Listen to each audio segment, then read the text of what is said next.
Okay, good afternoon. It's 10 after, so Berkeley time to start the lecture. I'd like to welcome you to this special lecture by Dr. Renee Kidson from Australia.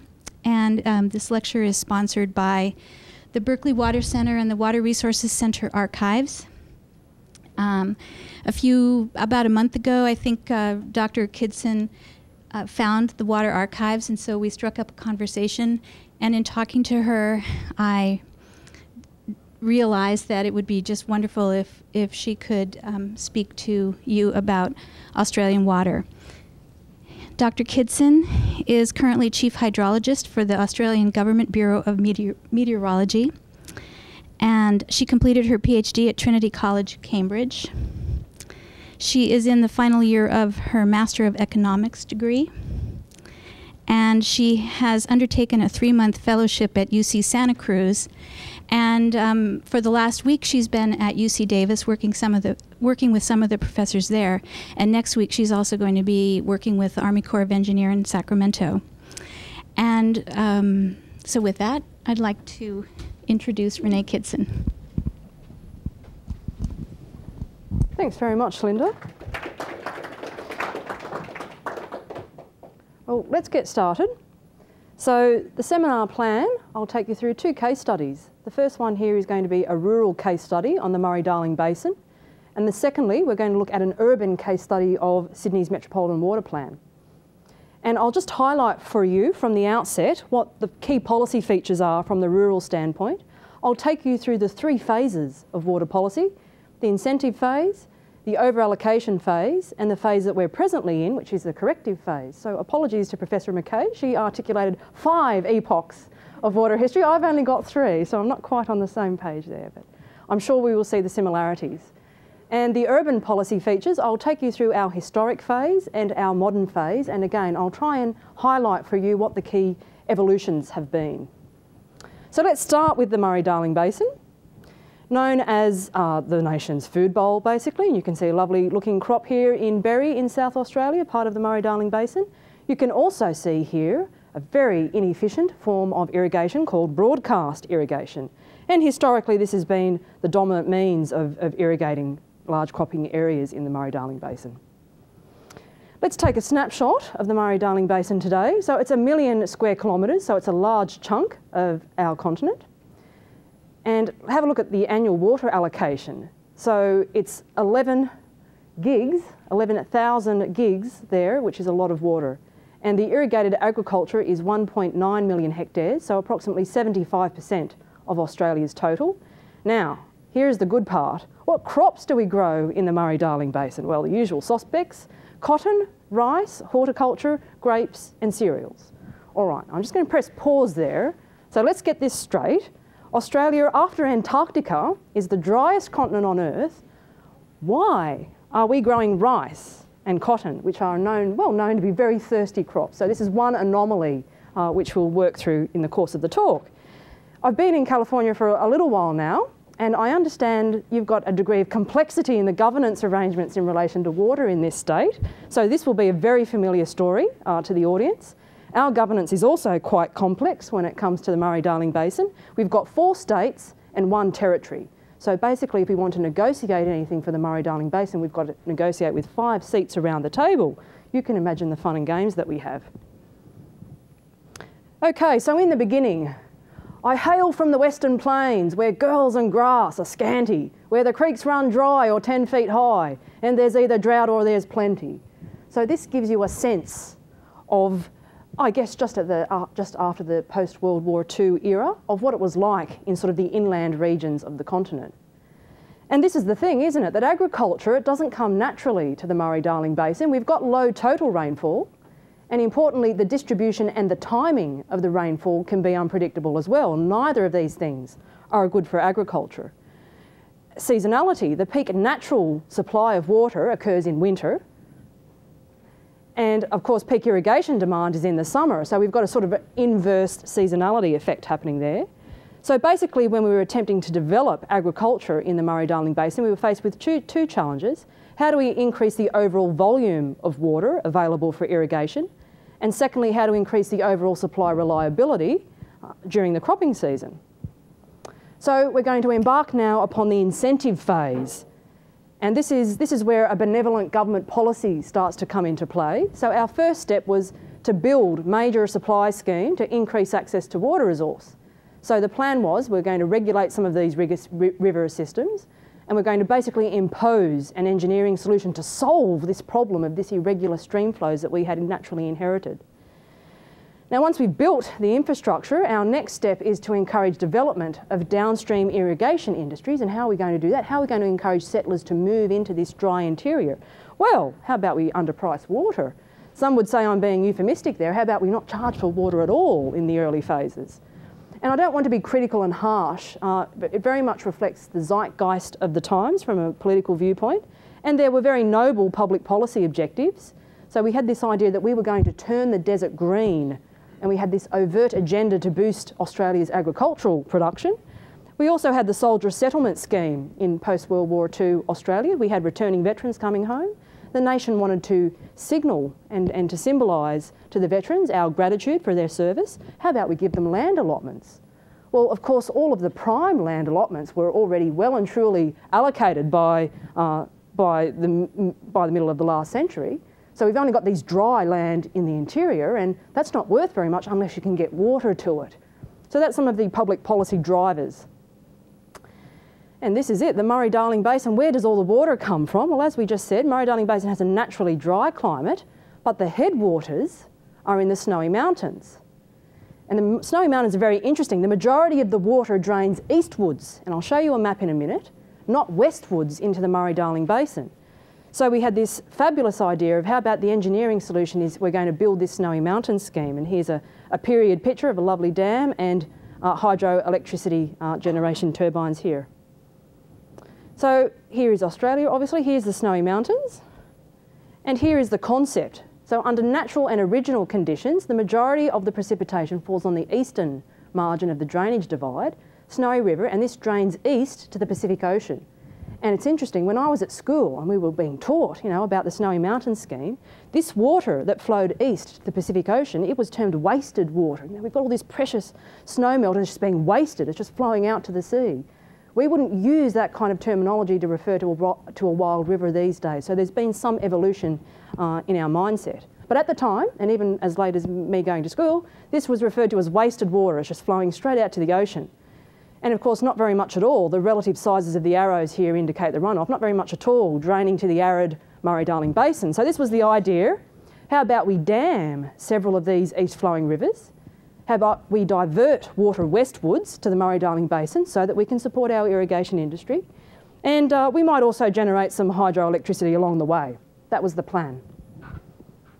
So the Snowy Mountain scheme was a huge success, a construction time of just over 25 years. Costs there $820 million in nominal terms, so it would be more if we factored in inflation and other factors. And engineering-wise, here is the configuration of the infrastructure that we're looking at. So 16 major dams, 145 kilometres of tunnels, 80 kilometres of aqueducts, 7 power stations. And the project is the largest engineering project in Australian history. And it was recognised by your good old American Society of Civil Engineering, who recognised it as one of the 7 engineering wonders of the modern world. Here are some period photographs, and very much it was, at the time, seen as a heroic exercise, man versus the mountain, So we had, we're drilling tunnels through the drainage divide. So you can see here are some dams on the eastern margin, and these tunnels, we're doing directionally drilling through the mountain range in order to divert the water westwards. And here we are building a dam. Now this is, 1950s, 1960s, so you've got to think about the technology of the day. This was a major engineering achievement, quite a feat.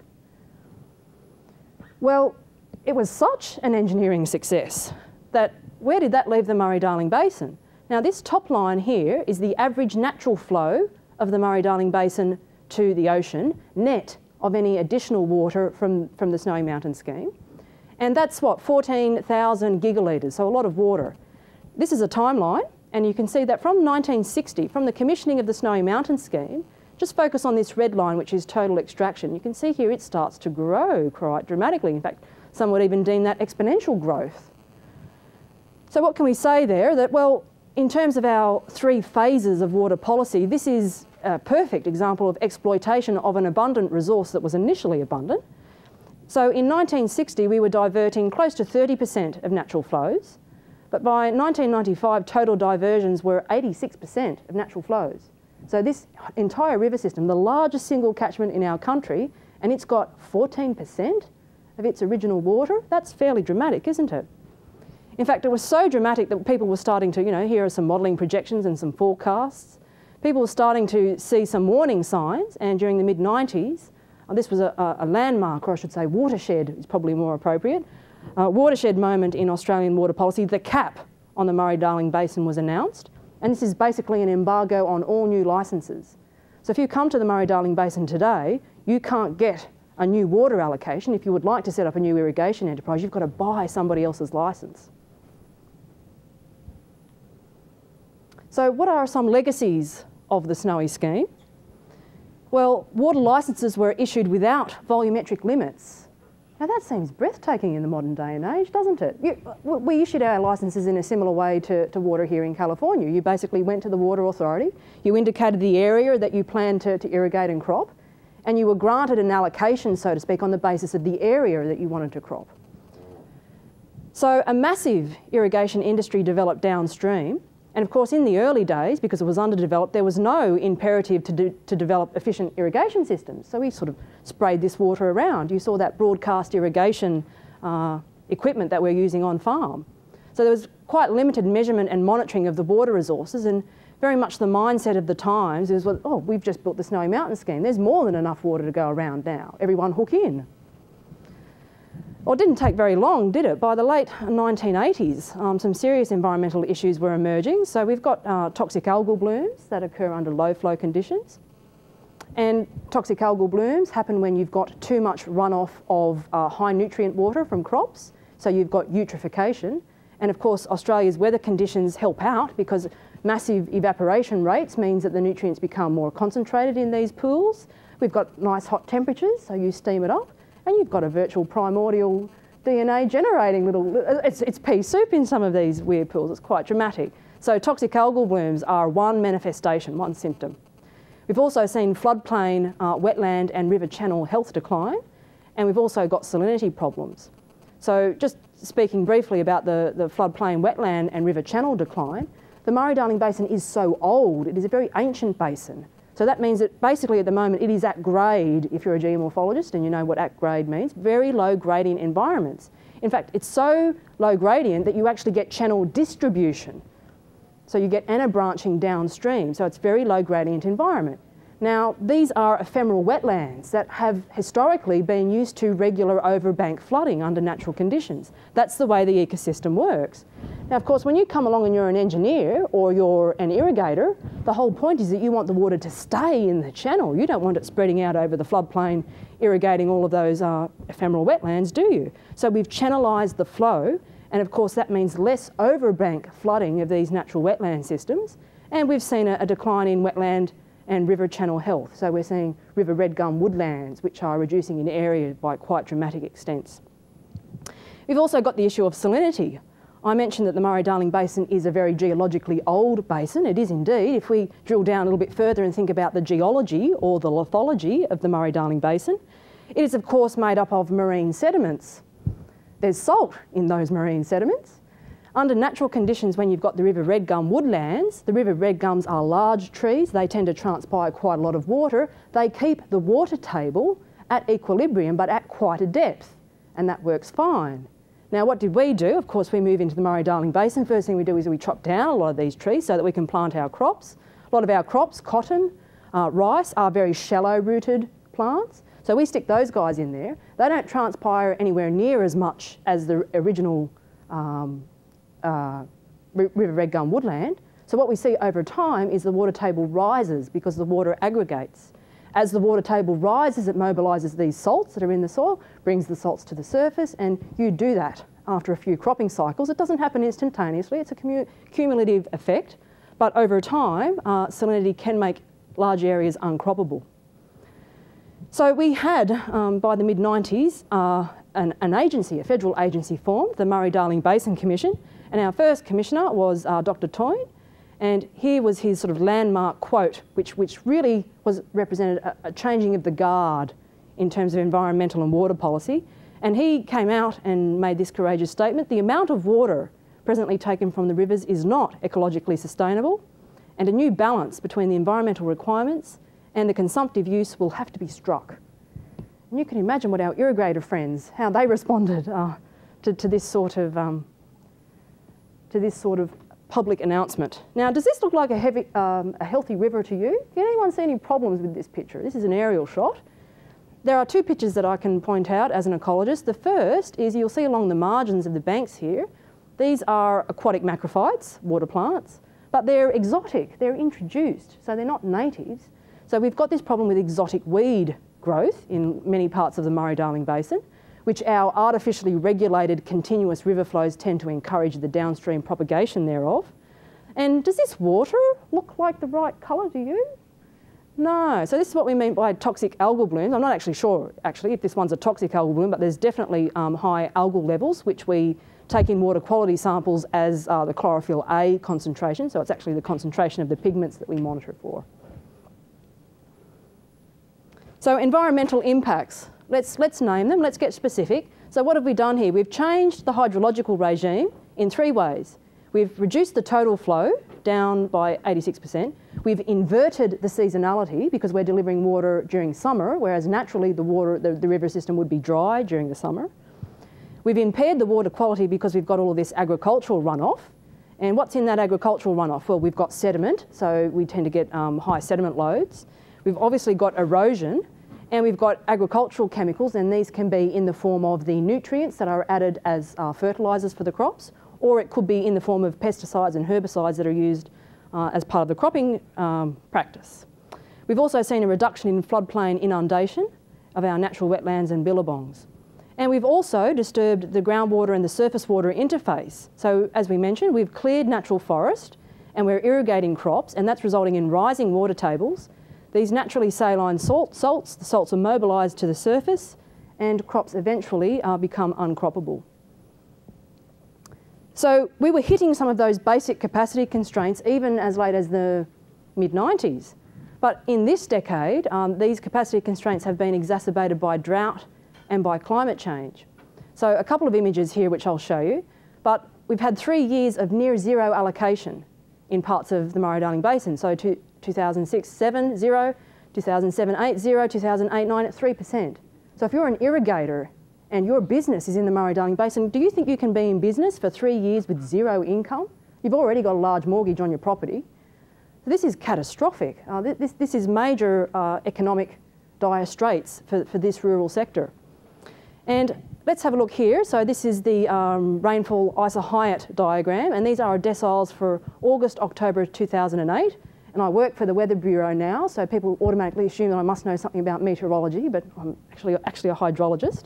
But anyway, the red indicates areas of much below average and drought of record sort of rainfall patterns here. And sure enough, you can see over the Murray-Darling Basin, we've seen very depressed rainfall relative to natural conditions.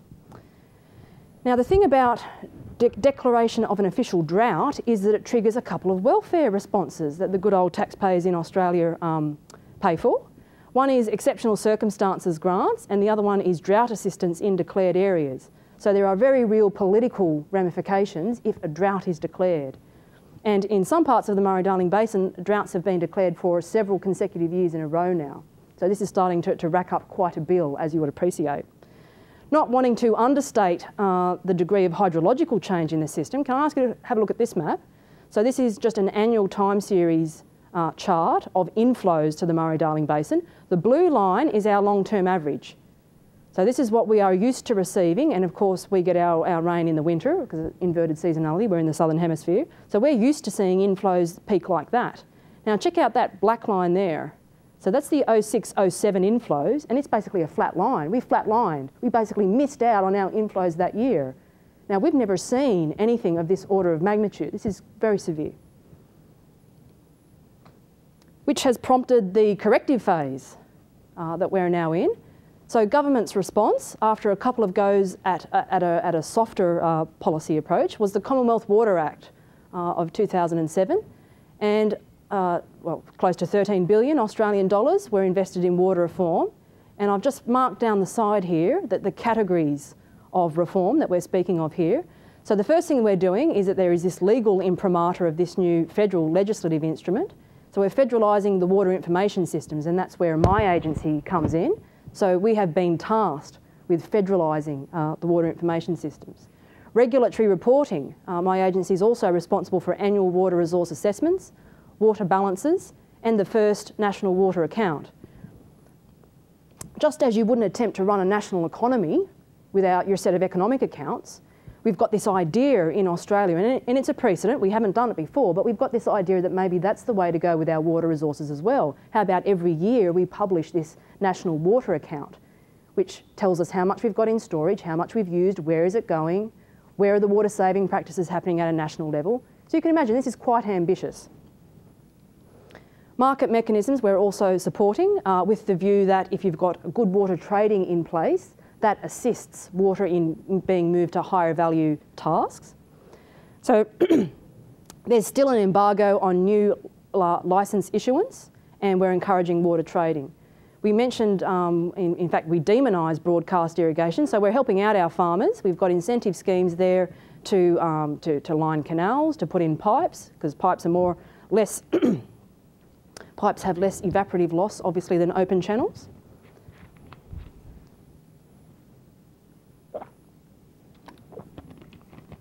And we're paying subsidies so that our farming friends can install drip irrigation systems to replace those inefficient broadcast irrigation devices.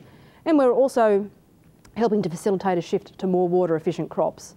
And of course, the environment is an important stakeholder. So what are we doing about restoring aquatic ecosystems?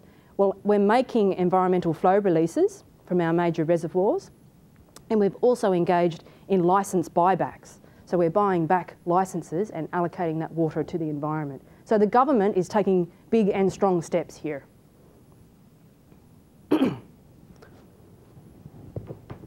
Now this is bound to be contentious, but that is part of my job being here in an academic environment, is I guess to ask the tough questions at least. This is one of the tragedies, I guess, of the Snowy Mountain scheme and the Murray-Darling Basin as a whole. Let's look at the contribution of agriculture in Australia to GDP, gross domestic product. And the tragedy here is that even in the period when the Snowy scheme was being constructed, agriculture was representing a declining proportion of our GDP. So even back then, our economy was moving away from agriculture, was moving much more into mining and resources, and indeed now that's where the majority of our GDP comes from. So agriculture was already in decline back then.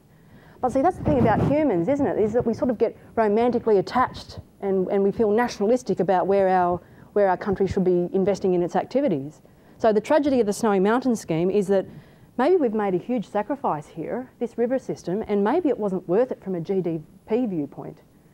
Well, that's not really a popular message. You can see for about the past 20 years at least, we've been levelling at less than 3% of agricultural contribution to GDP. And of course that goes down very dramatically because of the recent drought. So basically, if we're going to take a revisionist view on the Snowy Mountain scheme, the tough question is, well, what is the economic viability? If we did a proper cost-benefit analysis, as you know, profit is total revenue minus total cost. So in which case we would the cumulative or net present value of GDP contribution, and how about we subtract from that the cost of constructing the Snowy Mountain scheme, plus all of this farmer welfare that we're paying and the ongoing corrective expenses at the basin scale. I'd be interested to see if this equation comes out in the red or in the black. Okay, let's move on to a more optimistic topic perhaps, which is Sydney's Metropolitan Water Plan. So change of pace. So that's where we are, and Sydney is diagonally across us in the Pacific. So there we are there. And Sydney is Australia's largest city. The service population from a water supply viewpoint is 4.2 million. Obviously the city's larger than that, but this is the number of people connected to the mains water. We're characterised by an El Nino climate, so we've got these large interannual variations in rainfall. And we've got a couple of key water policy characteristics.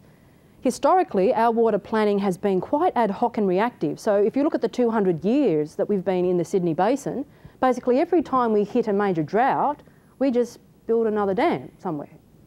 That was our major response. And this here is just a snapshot of drinking water consumption by sector in Sydney. And you can see that if we combine single dwellings and unit dwellings, we've got pretty close to 65% is just basic residential consumption. We also have a degree of commercial and industrial consumption as well. Sydney's water supply. Now, I'm sure that a number of folks in the audience have had a look at the schematic for the Bay Delta, in particular the Sacramento and the San Joaquin, and the number of aqueducts, canals, connected reservoirs. It's complex here in the north of California, that's for sure. And I'm pleased to say that we've got an equivalent, which is our Sydney Basin.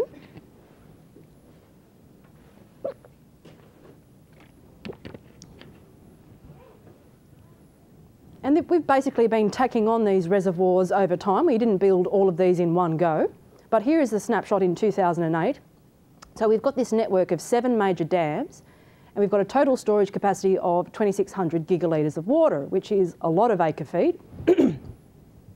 And as we discussed earlier in the day in a previous talk that I gave, this is much larger storage than anything we see here in California. You guys aren't into storage so much. We have to be into storage, and we'll get to the reason why. It's got to do with the volatility of our rainfall, so we'll get to that. We've got one of the largest per capita storage capacities in the world. That's because we need it. And rainfall irregularity, we're basically compensating for that by having this large storage capacity. And the key economic concept for those that come from more of an economic standpoint is the more variable, or in economic terms risky, your inflow is, the more stored volume or the capacity you need to compensate for that. So we deem this the risk premium. One final note before we leave this slide, and that is the drainage divide between Sydney and everywhere else is about there. So any water supply structure north of this red line here is basically gravity fed. And of course that's what humans do. They move into an area and they straight away exploit the low hanging fruit, which is all of the basins which are suitable for water supply. So in other words, once you build dams in these areas, it is gravity fed. So you've got high capital expenditure to build them, but very low operating expenditure thereafter because it's a gravity fed system. We've got one reservoir on the other side of the divide, and this is Tallowa Dam on the Shoalhaven River. We'll come back to Tallowa, but the important thing is Sydney does access this water during very bad drought conditions, but the critical difference is we've got to pump it. And so there is an extra charge, there's a premium on that water because of the pumping expense. This is Warragamba Dam, and this is one of the largest dams in the world, even though you probably haven't heard of it. It's 78% of total storage for Sydney, and it was opened in 1960, so it's quite an old asset these days, and it's for drinking water only, so we do not supply agriculture from this reservoir. Its reason for being in life is to supply Sydney with drinking water. So looking at the historical unfolding here, we're exhausting the easy options. Warragamba was the last cheap gravity-fed water source, and then we entered a completely different era, which I'm sure will resonate with a Californian audience. Suddenly we're into terrain now where dam building is just too contentious in an environmentally aware era. Dam building is also very costly. The days of the 1960s when we had cheap labour to build these major structures is well and truly gone. And suitable valleys are just becoming too distant.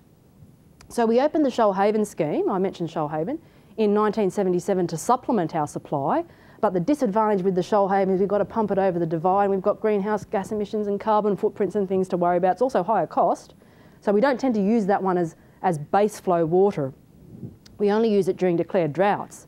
But this is the killer. Since 1977, no new water supply infrastructure has been built in Sydney, none. Now, do you think Sydney's population has been static since 1977? No way. Okay, so we've been drawing on the investment of previous generations, and population growth since 1960 has progressively eroded per capita storage. When Warragamba was commissioned, we could supply Sydney for 8 years if Warragamba was full and it didn't rain. So 8 years worth of supply in store. By 2004, and it's 2009 already, isn't it? So this is 5 years old. It could only supply the city for 3.8 years when it was full. So that shows you the degree of erosion of per capita storage. Does anyone get the sense that we're sort of building towards a bit of a crisis point here? So let's have a look at the anatomy of an urban water crisis. We've got growing population, we've got per capita storage shrinking, we've got this spectre of perhaps permanent climate change hanging over us, and we managed to top it off with the longest and the most severe drought of record. Let's have a look. So this is dam storage levels, so this is going up to 100%, and this is a time series from 1960, when Warragamba was commissioned, up pretty much to the present. And if you sort of squint, you might be able to see El Nino weather patterns here at the decadal scale. So you can see here, this is an a La Nina, a wet year sequence. This is an El Nino, or a dry year sequence. This is a wet year, this is a dry year. Now, our last recharge event in Sydney was in 1998. And basically it hasn't rained very much since. Our dams have not been full since 1998, and you can see here the steep decline trajectory that we've been on ever since. Now, I was working for the state government at the time, and it was one of the tensest periods that I've observed in government. By March 2007, our dams were at 34% capacity. So that's 2 years' worth of supply we had left. This was a major decision point because we had to decide, if we've got 2 years left, just say it doesn't rain, are we prepared to bet that the city will run out of water, or do we build a desal plant? Now, what's the connection with the desal plant? Well, for us to build a desalination plant, we knew it would take 2 years of construction. We had to do tunnelling work under Botany Bay to connect it to the reticulum. There were engineering constraints. It was going to take 2 years, even if we forced a very fast pace on construction. So when we hit 34% capacity, we knew we had to decide then, are we going to run out of water, or are we going to build the desal plant? We elected to build, and the desal plant has, engineering-wise, been a great success, and it's been commissioned in March, which is next month, so it's right on time, 2 years construction. Now, of course, it was a political decision, and also the timing of the desalination decision also coincided with a state election, so you can imagine the pressure that our Premier was under at the time. And there were legitimate questions being asked in the political arena. Was desal a short-term reaction, or does it have any sound, longer-term planning from a strategic viewpoint? And we can see here, this is Sydney's dams, and the firm yield on Sydney's dams is 600 gigalitres of water. So that's the blue line, and it's not going anywhere because we're not building any infrastructure, remember? So it's pretty much static. And the red line is Sydney's demand. And as you can see, through population growth alone, there is a divergence. There is this gap. There is this demand-supply gap, and that was the gap that government was interested in. So long-term supply-demand imbalance does require a strategic solution, and the two drivers that government were pointing to is firstly population growth, and there was this need for us to secure a net new water, otherwise we'd have to do something with population policy. And the second driver is climate change. So the volume required to meet reliability levels may need upward revision if climate does become permanently drier and more variable. So basically there were sound fundamentals leading to the decision to build desal, even though it was a tense and more of a tactical level decision at the time. The government has also published this, the Metropolitan Water Plan, and this shows you the diversified portfolio for supply and demand. So we can see here this part of the pie is what we can supply from surface water. We're aiming to make up that portion of the pie with water savings, demand management measures. We've got quite a lot of recycling in hand, and we've also got additional supply sources, and this is where desalination and groundwater comes into the mix.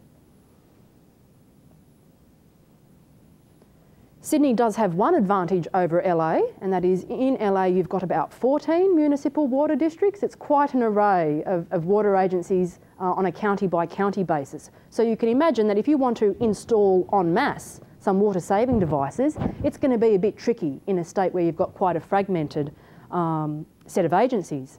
So the one advantage that Sydney does have is that there's one monopoly, one monolithic water supply agency in Sydney called Sydney Water Corporation. And basically Sydney Water Corporation has been paying the Sydney-siders rebates to install water efficient appliances. So indoors we've got shower heads, dual flush toilets, washing machines. Where are the dual flush toilets in California? I've been here almost 3 months and haven't seen one. My house. Oh. They also look different. They have different handles. No, seriously, it's like hold it down and it keeps flushing. Yeah. It's hard to see them if you don't know you're looking for them. And we've got outdoors, we've got rainwater tanks and garden watering systems. And it's interesting that in New South Wales, at least, we have changed the building codes. So all new building developments, it's now compulsory for them to have rainwater tanks installed. It's also compulsory for them to be water efficient and energy efficiency. So moving forward, all new development will be okay from the outset. The most expensive thing is retrofitting the old parts of the city. We've done that in South Australia too. The thing about water tanks and new is everywhere. Yeah. Sydney's desalination plant, I get asked about this a lot, so I'll just a couple of comments on it. Cost is $2 billion, and that's just capital expenditure, so that's the cost to build. The production capacity is 500 megalitres per day, which is 15% of Sydney's daily water supply. And we had this issue with government. Our planning approval to build this plant was contingent, of course, upon how we're going to power the plant. And the interesting thing about Sydney is we sort of hit this water crisis at the same time.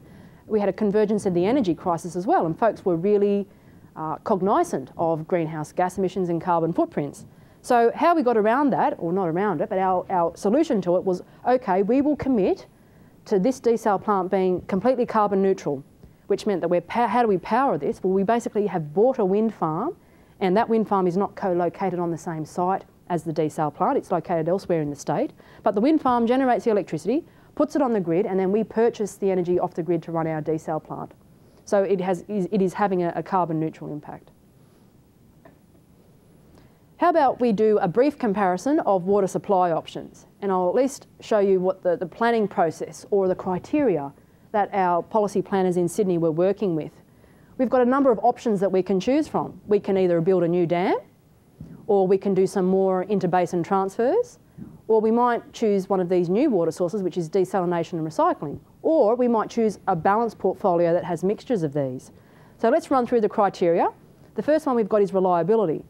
And of course, we've already seen the reason why we got into this mess is because we're so reliant on climatically dependent water supplies being our surface water reservoirs. So building a new dam is not going to be much use to us if it's going to take 10 years to fill it, and it's going to have exactly the same climatic vulnerability that we've got with our existing set of dams. So it's not really a long-term solution.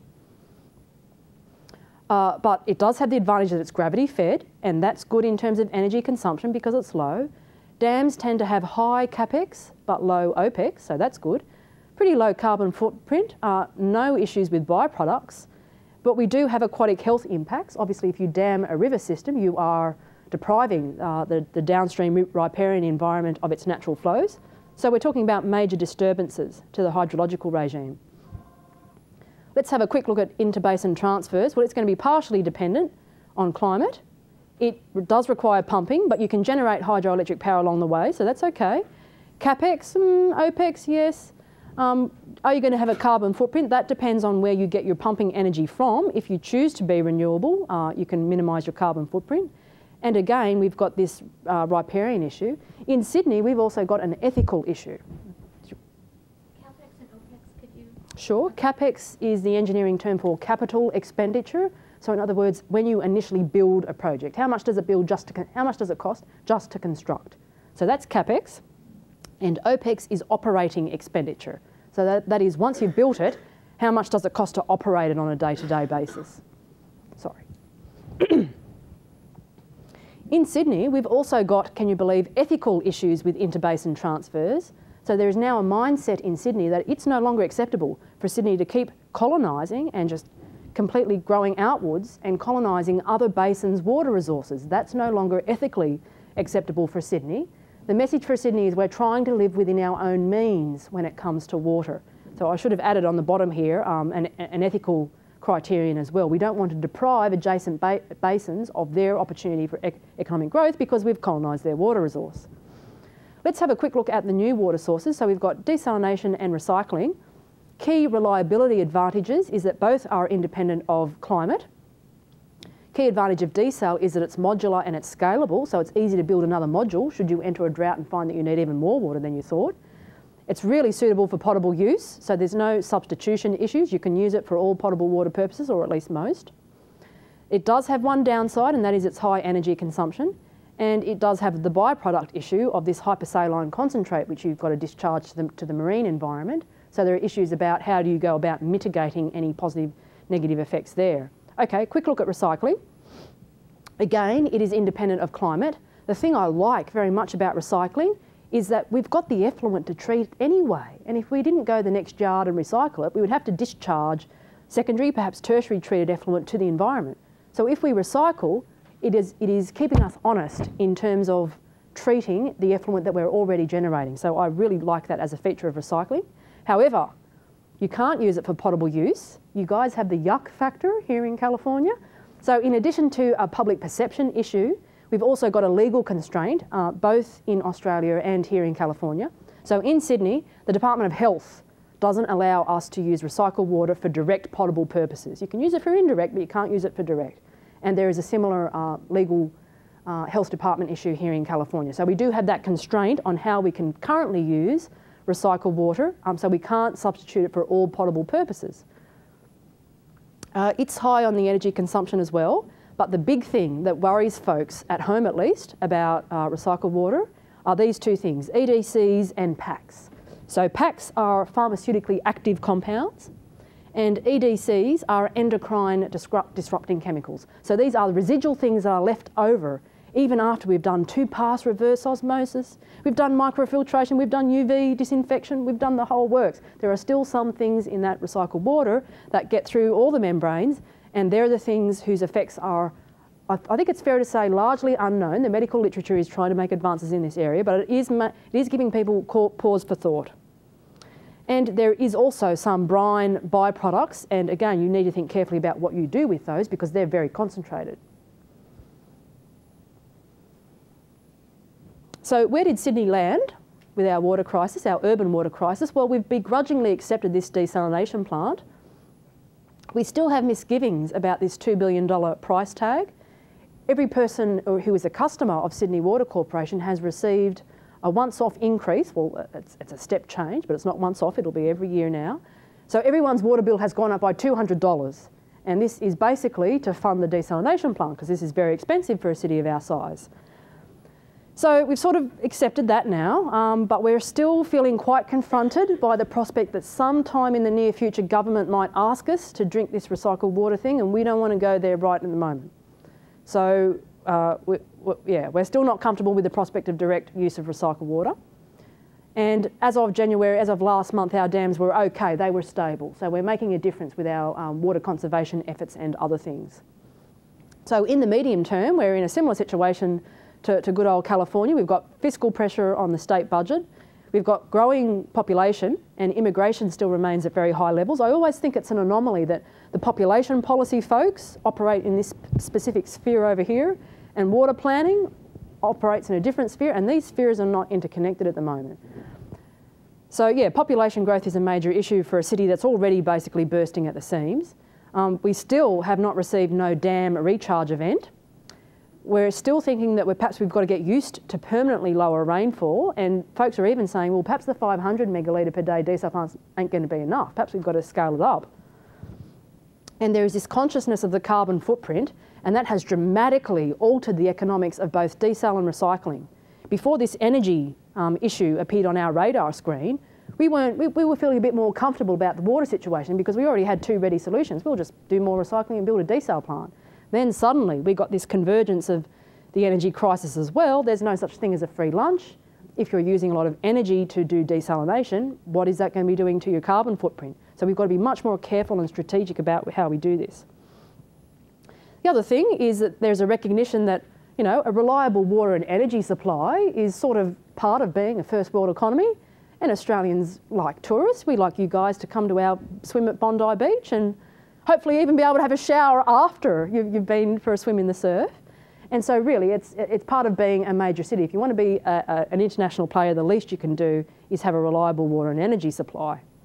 A few lessons for you, we're almost there.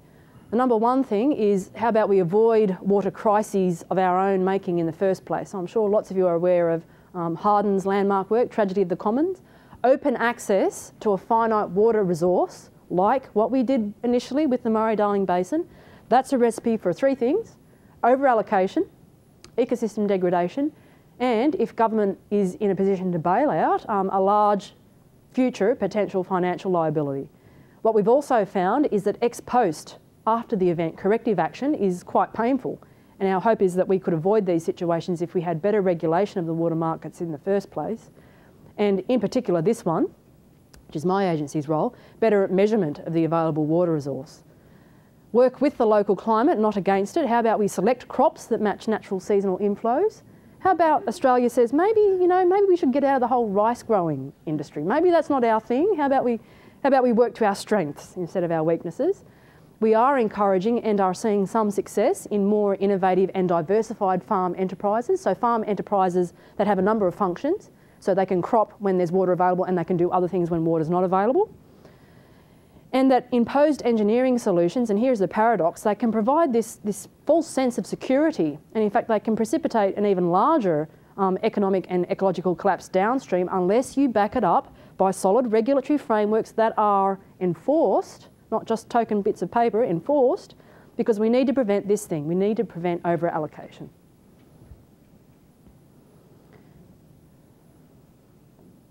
Okay, so this is a simple model of water resource exploitation, and we've got this greenfields development here, and we've got three players that move in initially, this guy, and this guy. And initially they're spread far apart and they can operate and not interfere with each other's operations. But what happens over time? Well, this is sort of what humans do, isn't it? We kind of spread out and then there's more of us, and then before you know it, ouch, ouch, ouch, we're going to get some friction points there. And that's basically where we're at. We're at these friction points. We need to orchestrate structural adjustment. And also, if we go back, people don't tend to argue about the numbers so much when they're there. The numbers really don't matter because there's more than enough to go around, and I don't really worry about counting the amount of water that I use. But by the time you're at the friction points, you can bet folks want to start talking the detail. And that's where hydrologists such as myself come in, because then we've got to come in and do a water resource assessment, tell them how much water they're using and how much water we've got. A few more lessons and then I'll finish, and I'm really interested in your questions. Efficiency. So we're still aiming at a fundamental tenet that we have engaged at the moment is that a functioning water market will encourage efficient use of the scarce resource. This is, Adam Smith's invisible hand sort of economic argument that we're invoking there. Moderating demand is a big one for us. Now, the current paradigm is that expansion is the only source of rising living standards, and most of the West has embraced this paradigm, including Australia. But really, embedded in that is this microeconomic principle of non-satiety, in other words, unlimited appetite. And I really wanted to challenge that from our observations of the folks in Sydney and how they've responded to water crises. Human beings can be remarkably altruistic if they think that others are acting altruistically as well.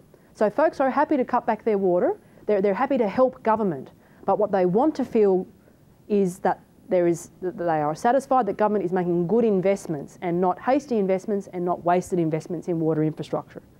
So they're happy to help out, but they want to feel satisfied that government is also doing a good job of managing the water resource, both the existing and the potential new ones. Realistic water pricing is essential. Gone are the days where we could get away with not having a volumetric allocation on a licence. So we've really embraced volumetric charges now.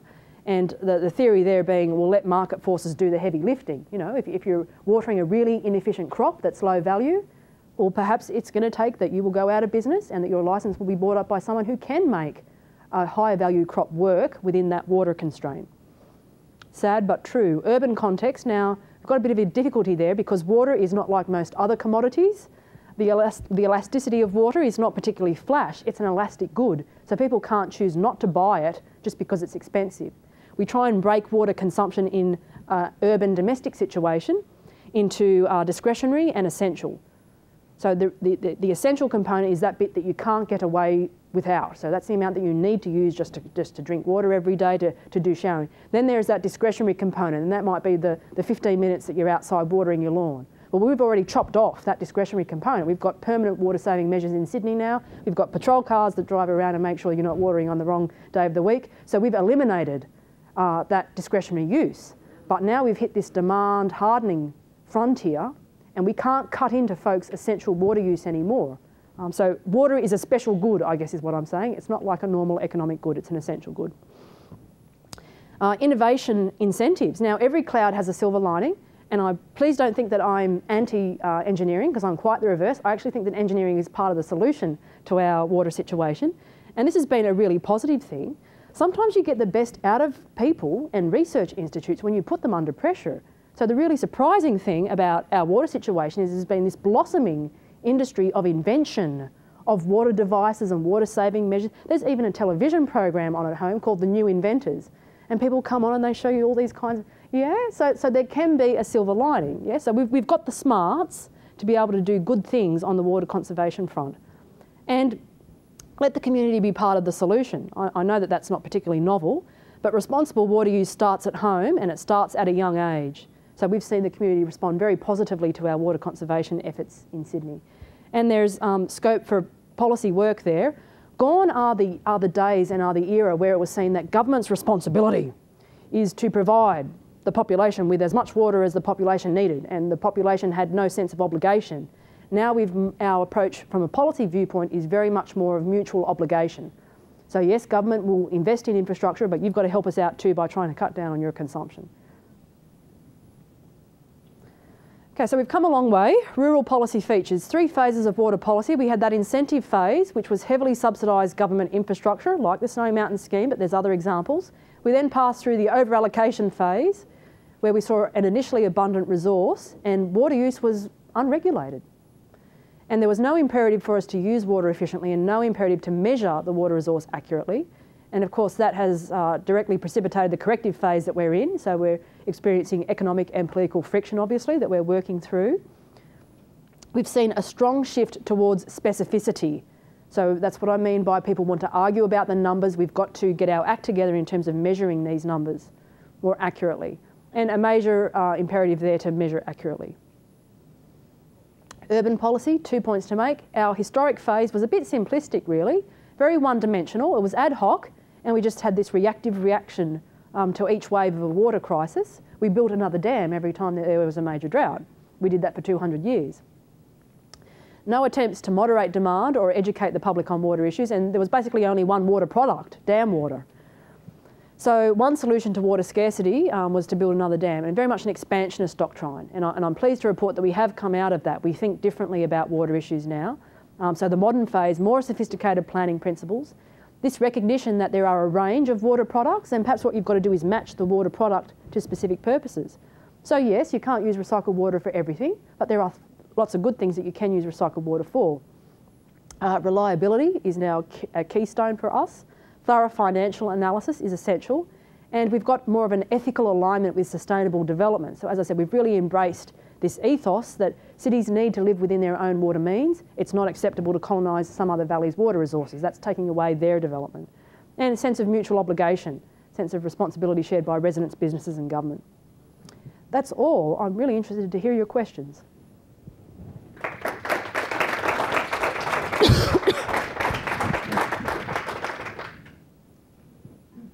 Could I ask people who are asking questions to speak into the mic, and that's for the purposes of the tape, so we can get your question on the tape.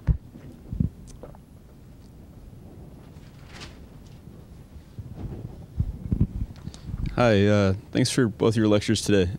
Is this on? Can you hear me? Okay. So I have 2 questions. First, it seems like there's definitely a stigma on brown water, and I was kind of curious about whether that can actually be used as gray water for like rehydrating fields, or if it's basically just a no-no for being used for anything really, and also about challenges for actually transforming that into potable water. And my second question was just about the financing for the desal plant in Sydney, if that's long-standing funding, or if that was just like a one-time upfront funding financing program. Thanks, Aaron. 2 great questions. You just carry around that double-barrel shotgun. Whenever he asks me a question, it's always 2 questions in one. So that's great. So your first question was again? About the opportunity to go from brown water to okay, got it. Okay. We are using recycled water in a big way in Sydney, but we can only use it for non-potable purposes. So the low-hanging fruit, for example, is irrigating playing fields, irrigating golf courses. So every one that we could turn off the mains water to and substitute recycled water for, we've already identified, and our recycled water programs are moving ahead apace. So within a short period, we will be able to supply the majority of those sorts of urban irrigation activities with recycled water. But your question was in relation to grey water. I think our regulators, the New South Wales Department of Health, has been deliberately conservative just because this is uncertain ground. So I'm not criticising the health departments for putting this legal stoppage on using water for direct potable. It may be the case that in 10 years' time we will be in a position with more scientific literature to back us up to revisit that, and so I'm confident that over time folks will overcome the yuck factor. But at the same time, this is new terrain, and that's okay to be cautious first up. And the other thing is that we've tried to apply the 80-20 rule. If we can get 80% of the biggest users doing the right thing by substituting recycled water where that's appropriate, well then maybe we shouldn't waste too much effort in getting that residual 20%, which are going to be the harder pickings. And your second question was in relation to funding of the desal plant? Yes, so everyone's water bill has gone up. I think it's $210 in Sydney, and that's permanent. So every year now your bill is additional. I had a question on who owns the water for these economic incentives, and do you have a public trust doctrine in Australia? Because in California, water rights are although a lot of the players want to pretend that they own the water, they don't. And I was wondering how that plays out in Australia. That's a very good question as well. Our legal administration of water is a little bit different. I'll speak at least for my home state, which I'm most familiar with, which is New South Wales. And there's one answer for urban water and there's a separate answer for rural water. So basically the New South Wales government has classified each basin as being either a regulated basin or an unregulated basin. So when you're a regulated basin, that basically refers to most of our westward draining interior basins, and that means that you're basically dominantly an agricultural catchment. So the process for managing that water resource is at the start of every irrigation season, the government will make an announcement on a basin by basin basis of what that year's share allocation will be. So for example, if we're in a dry year, the share allocation might be 30%. So this year we only get everyone across the board who's a licensee in that system only gets 30% of their nominal allocation. So that's regulated basins in the rural context. So in the urban context, completely different statute comes into play. So that's the declared unregulated basin, and there drinking water takes precedence. So everything, even the environment, comes secondary to supplying towns with water supply. So in a legal sense, when we're talking about Sydney, it makes things a little bit neater for us compared to California, where the water rights and particularly the appropriation doctrine that we spoke of in the previous lecture, that comes into play. So at least we don't have to deal with that. In other words, we already have monopoly access to the drinking water supply for Sydney.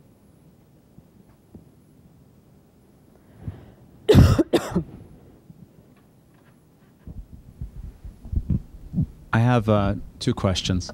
One is on the urban side, and you talked about demand, and I just wanted to point out that people are still watering their lawns, so they haven't exactly gotten down to the human right allocation, because there are still lawns apparently being irrigated in Sydney. Not with mains water. That's all reclaimed water? Yes, I didn't mention, but part of our you have a purple pipe system then. Part of our building code has meant that all subsequent developments, not only have they got to be water efficient and energy efficient, but they also dual reticulation is now compulsory. So a new development, say a new suburb, has to bring its own water with it. And so basically folks will have two taps, the lavender coloured tap, which is recycled water use, and you've got to water your garden with that. There's no option there. What percentage of Sydney is on that system? Oh, I'm not in a position to estimate by area, but we've been doing, certainly the Rouse Hill, so the northwest sector and the southwest sector is 100% dual reticulation. And northwest sector, I think, we started that in about 1996. So we've been doing this for a little while. Right. So even before we hit this present really salient crisis, we were sort of building toward, and we were aware that we were getting into a water shortage. So. And is the price of water, so this is still part of the price of water question, is the price of water anchored by the cost of service? No way. Unfortunately, it's heavily subsidised as in a lot of... For urban water? Yep, as in a lot of municipalities. So it is heavily subsidised. Okay. You've got a three-tier inclining block tariff system here in California. I think we've got a two-tier In California, it's certainly no universal. There's only 40% of California has increasing block rates, urban California. So a lot of California's on flat rate or even all you can eat. Then the other question that I was interested in was about what you talked earlier about the reservoirs and the distribution of reservoirs. And I looked it up in between your talks that California has roughly 40 million acre-feet of storage in California, and which is, gigaliters, it's a similar number, right? 40. So, and on a per capita basis, that seems to be similar, because you said Sydney has about 2 million acre-feet. No, I don't know about the per capita basis, but I don't know why the reservoirs, because there's a bunch of engineers that might, why they're situated on the north side of the state. I assume it's closer to the water supply. But there's a lot of storage in California. It's just further away from the people. Is there some, I mean, I don't know, maybe you can comment about that, because you're making a big thing about the storage being concentrated near Sydney, so you can comment on that maybe. Yep. The issue is the size of your storages. So if you have a look at a schematic for the San Joaquin and the Sacramento River rivers, the majority of those storages are actually quite small, and they're basically used for intra-annual storage. Sydney's whole storage ethos, and this applies to most of Australia as well, is that we are really big on inter-annual storage. So we are doing carryover in a big way. So therefore we are scaling the size of our reservoirs to be much larger because of that inflow volatility. And as I explained earlier, California has the advantage of this wonderful snowpack of the Sierra Nevada, which you can go out and monitor at the start of the growing season. So you know once you hit snowmelt, roughly you're able to estimate a little ways in advance how much water you're going to have to distribute on an annual basis. So you get those annual recharge. In other words, it snows most years. Californians can take that as a given. We don't have anywhere like that reliability of water inflow supply in Sydney. So therefore we're forced into these mega storages. So you're doing storage, but it's at a much smaller individual scale and not really designed for carryover purposes. So have a look at the capacity of these reservoirs. Diamond really very large inter-year reservoirs in California, Shasta Dam and Lake Oroville, for example, and they're 4 million acre-feet in one dam, right? But they're further away from LA, right? So we're just transferring that water around. Well, Diamond Valley Lake's the largest, I understand, reservoir in California, and it's nowhere near the. Not by a long way. Okay, well, tell the Met to update their website. That's their reservoir. No, they did claim it was the largest in California. So there you go. They've been smoking some. But I think the fundamental thing there is that societies build or scale their reservoir infrastructure according to the regularity of their inflow. So that's my very simple point, and we can argue about the details, but I'll step straight back and say it's at the conceptual level. When your inflow volatility is very unreliable, as Sydney's is, we don't get snowmelt, we don't even get rain in a lot of years, you've got to scale mega storages. And the advantage of huge storage is the disadvantage of huge storage is huge evaporative losses as well. So it's a real downer. So we're not pointing in any way to our system as being ideal. What we're saying is this is the system that we have had to evolve just to cope with our particular circumstances. I think that California is blessed in having the snowpack of the Sierra Nevada, and also the fact that that is held in store and you can monitor and assess it at the start of each season. And that's a huge planning boon for you guys. I also got one of those two double barrel question thing. So I have the first question is you said that the last dam was built in 1977 and reservoir capacity has been constant since then. And I'm just wondering whether there's actually been reduction of capacity from silting in the reservoir. Do you see that in Australia? That's a very good question. Thank you. Well, speaking from the uniquely Sydney context, number one, we've actually had a drought for the past 8 years, which meant that total inflows have been quite low. So we're not actually, even though you're right, the catchment surface area is quite dry and obviously devoid of vegetation for, at least at the moment. So if we were to get a major flood event now, you bet turbidity would be a major issue. Just the size of Warragamba Dam alone means that you get some siltation, but it's not at a scale that it is significant relative to other water quality issues that we would be faced with. When we had that big recharge event in 1998, it mobilised dung, animal poo, everything that's on the catchment surface that had been dry for some time, and it washed it all into the dam. Turbidity was not our number one issue. It was algae, and it was toxic algae that our water supply authorities were working over time. There was a major public health alert. So yes, there is that turbidity problem, but I wouldn't rate it on a scale compared to basic human health, which overrode, yeah. And the second question would be, I just keep thinking of all the parallels between the Murray-Darling Basin and the Colorado River Basin. It's also many states controlling it, and in California, definitely there's still rice being grown as agricultural product. And so in terms of your three phases of agricultural water policy, where do you, based on what you've seen from your work in Santa Cruz, where do you see, what phase do you see as water policy in the Colorado River Basin? Wow, that's a hard question.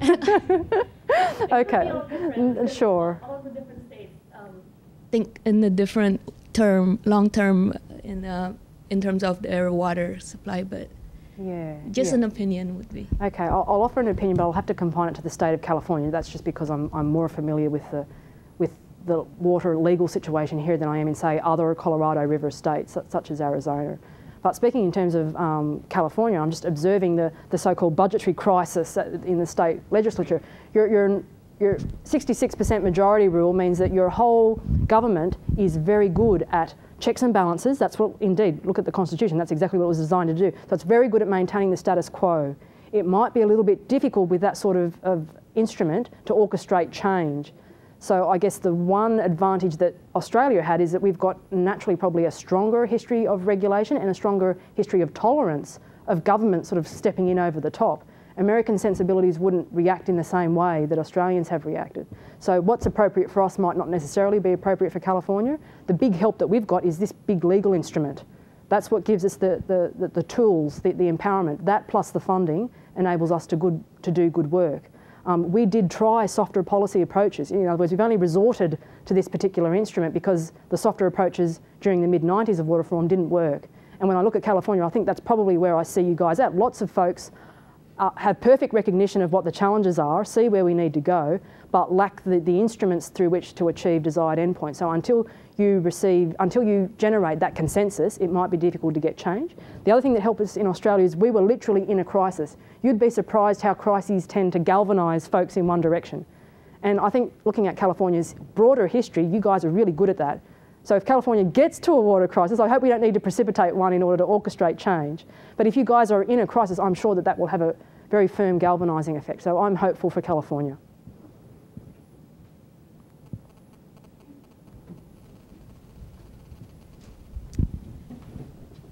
I've been reading a lot about the Basics program in New South Wales, and they said that they're getting up to 40% water savings in new developments compared to the old average.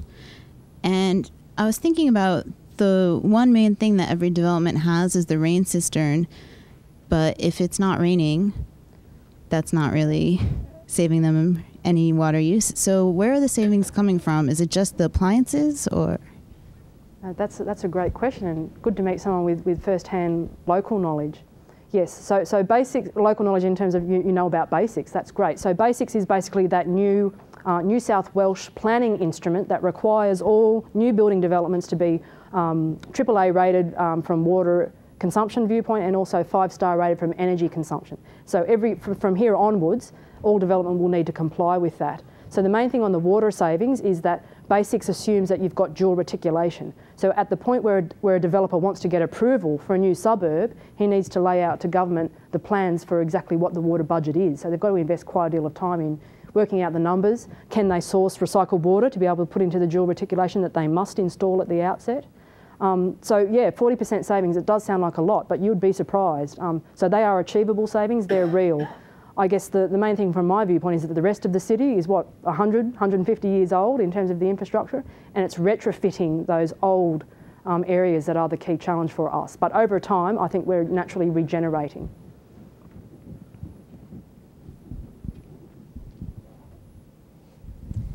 I had a quick question on the carbon footprint part of your column chart, because I was surprised to see the dams as low, and I was wondering whether the carbon footprint was just the operating footprint of all of those activities, or whether it was taking into account the construction period. Good question. Yes, yeah. My thinking on that one is that yes, we were referring to the operation of a dam once constructed. So the thing about a dam is that if it's gravity fed, it's basically static infrastructure. So aside from all of the energy that went into, as you're pointing out, the concrete and the steel associated with the actual construction of the... Yes, yeah. And I'm not sure, do we need to apply some kind of a reverse net present value, you know, retrospective, to work out now how much energy we actually expended back in the 1950s, late 50s when we built Warragamba Dam, because it opened in 1960. So I haven't thought about that, but I think that's a great point. And I guess what we're referring is once it's there, it doesn't use any energy. In fact, most of it is gravity fed. Sure, yes. Not so quick a question, but just really, when you get into these tension things where both Australia and California are over-allocated and have been through this over-allocation period, you said there's this imperative for better knowledge. And what I've seen in California is a tremendous resistance to knowledge, especially on measuring groundwater and usage. And we are so far, I mean, we're nowhere near a capacity to say how much some of our largest water users are actually using. And they don't want people messing in and measuring, and they certainly don't help them. What is it that makes all this collaborative progress possible in Australia when it's tremendously resisted in California? Great question. The first thing I would come back to is again, this new legal instrument. We tried during the 1990s softer regulatory reform. So we exhausted the softer non-mandatory options first.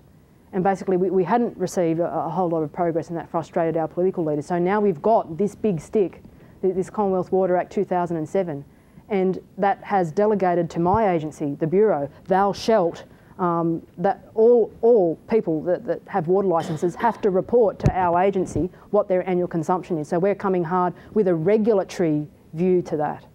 So, they have to. Do you want to risk a fine from the federal legislation? No, you'd be surprised. They're actually quite cooperative. And the other thing is, again, it's easy for us to say, but because we're in a water crisis, that is helping to galvanise folks. So they realise that obscuring data, not sharing data, in fact, if we go back at a more fundamental level to a water market, asymmetric information is the first fundamental tenet that you've got to eliminate if you want an efficient market operating. And would it be acceptable to run the stock exchange in New York if you didn't have an agreed measure on currency? So no one has arguments about that when you apply it in an economic sense. So by the same token, how can we construct a national water account and do a proper job unless we've got the real data? So I think there is recognition all around that you need good symmetrical information. Yes, there is resentment in some quarters, and that's why we've got this big stick. So far it's working.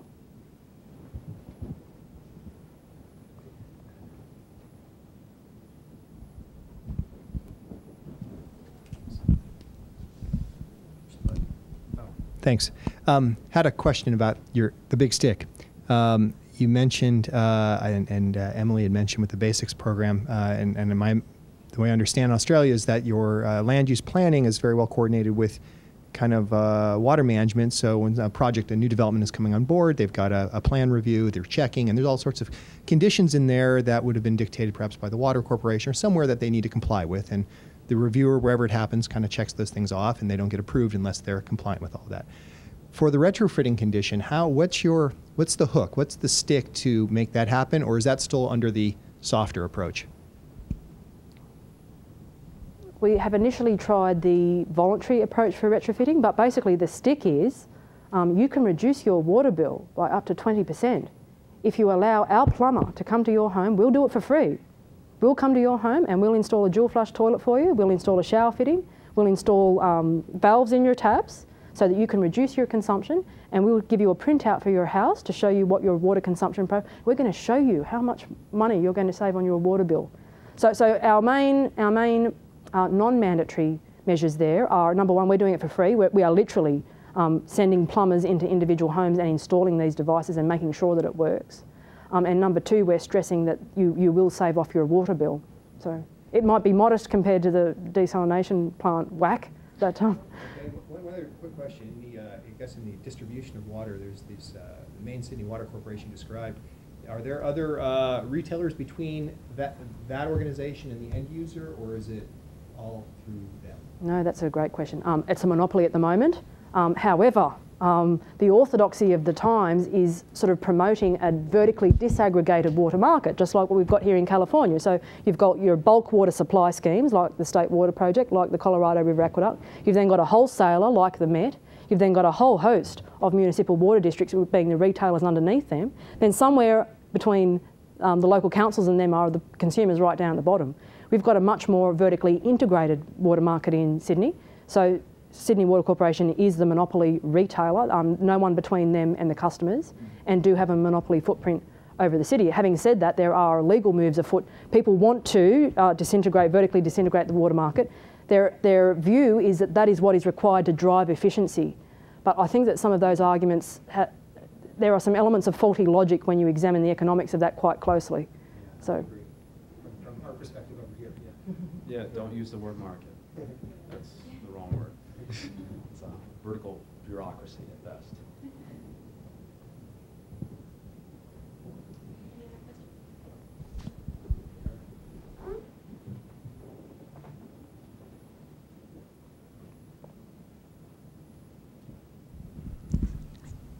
I was wondering what the options are for groundwater recharge. You mentioned the toxic algal blooms and the evaporation problems from big reservoirs. And so does Australia have any groundwater recharge as a storage mechanism? And does that interact with your salinization issues with your soils?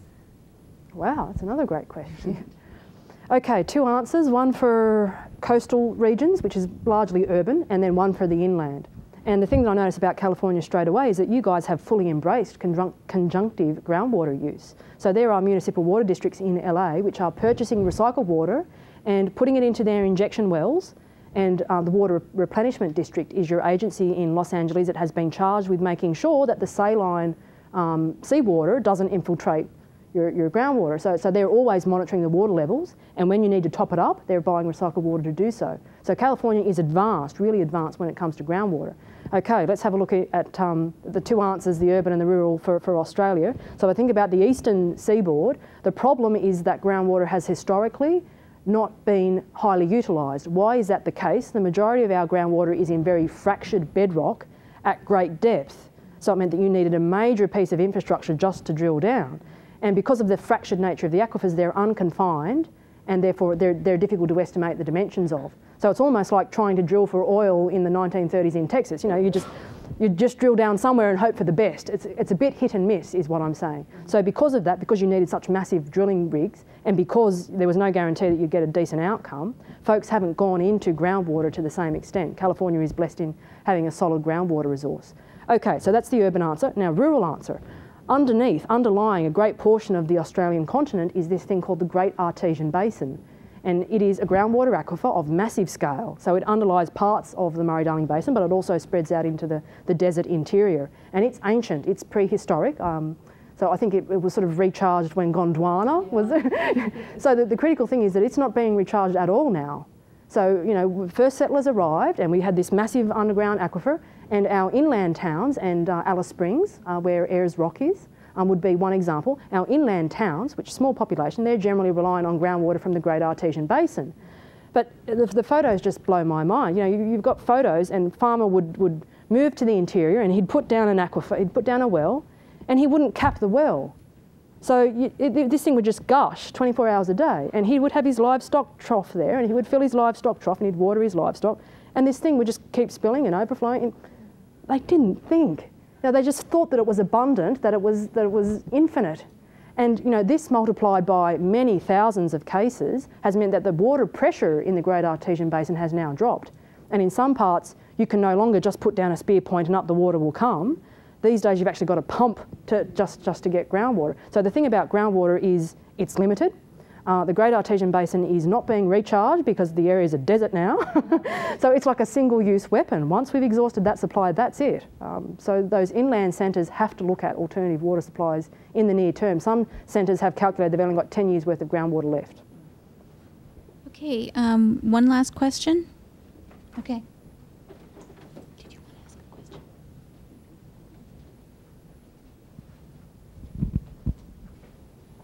I just have a quick comment, I guess, in what you said, and it's because I was just done in Southern California in the Imperial Valley, which is literally farming alfalfa in the desert. And the one thing I have to say is that those farmers are not dumb, they're not irrational. They're doing exactly what they should under the incentive system. So these people that are letting water flow because there was no price attached, right? So there's a lot of vilification of farmers, and I've been on that side of the table. But you know, essentially, the government set up the incentive scheme, and then as you sow, so shall you reap. You know, and it is alfalfa or rice or cotton or whatever. So getting those things fixed as well is really important. That's my comment. Okay, thank you so much. Dr. Kidson, thank you, and the questions were great.